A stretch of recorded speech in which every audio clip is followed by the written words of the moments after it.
Ne besojmë fuqishëm që ndryshimi i precedentit për më pak se sa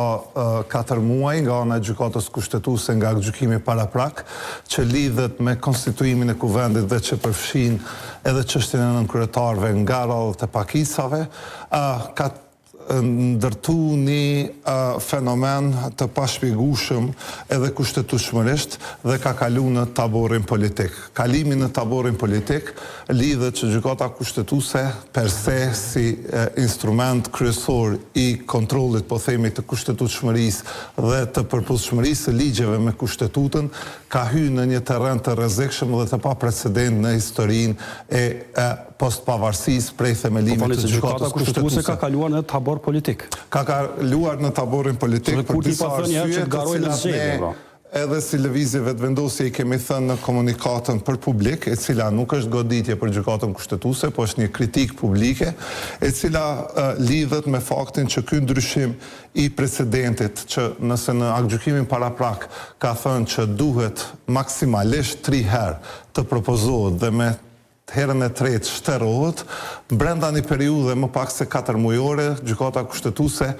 e ka ndërru, duke mos ndërru as rrethanat faktike, as rrethanat normative, as rrethanat sistemike, madje kjo gjykatë nuk e ka ndryshuar as përbërjen është e njëjta gjykatë kushtetuese, të njëjtit anëtarë të kësaj gjykate kushtetuese që janë gjithsej 7, të cilët për një periudhë kaq të shkurt kohore tani më thonë që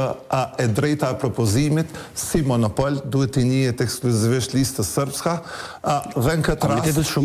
të drejtën e propozimit të tyre. Dhe edhe nëse digjen ose shterohen 3 herat për një kandidat nga nonësësh që i ka lista sërbska në kuvendin e Kosovës, duhet të kthehet në pikën 0. Duke mos ndryshuar as rrethanat normative, as sistemike, as faktike, por as përbërja e gjykatës kushtetuese, ne nuk e kemi kuptuar dhe nuk e kemi lexuar ashtu si gjykata kushtetuese në 35 faqe aktgjykim, një aktgjykim jashtëzakonisht voluminoz, por i zbrazët nga përmbajtja, por i fuqishëm nga forma, sepse vetëm 2 paragraf të tij, paragrafin 143 dhe 144, flasin për ndërtimin e një konsensusi politik dhe një mirëbesimi politik, dhe ky nuk është standard kushtetues, të dashur shikues, dhe sidomos po drejtohem ty Dibran, meqense mirëbesimi dhe konsensusi politik nuk janë kategori kushtetuese, janë kategori politike dhe janë kategori ontologjike që bie në rrafshin e një marrëveshje politike midis përfaqësuesve të zgjedhur të popullit. Për me kuptu krejt këtë dizajn tonin kushtetues. Është edhe kompromisi politik, është frym, pavarësisht se nuk është taksativisht normativisht në gjykatë, është frym e gjykatës kushtetuese. Moralizimi i kësaj përbërje të gjykatës kushtetuese për me i detyru në thojza deputetët e kuvendit të Kosovës nuk është i ri. Ka ndodhur më herët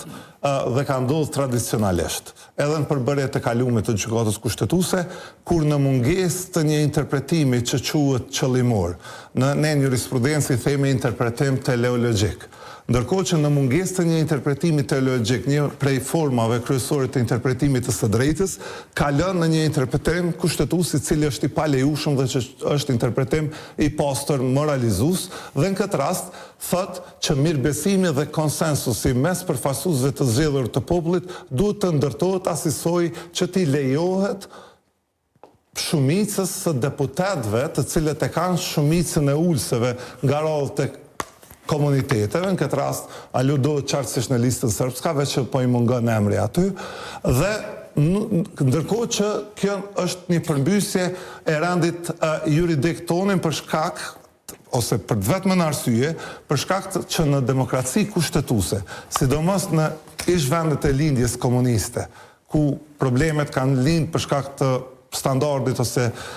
ideve të cilat demokracitë e reja u dashnë me ndërtu nga zeroja, dhe kjo po flasim sidomos pas rënies murit Berlinit, flasim për Çekoslovakinë, për Poloninë dhe për shtetet të cilat kryesisht e kanë ndërtu nga zeroja. Nuk po flasim për demokracitë e konsolidume, po flasim për demokracitë e breshta.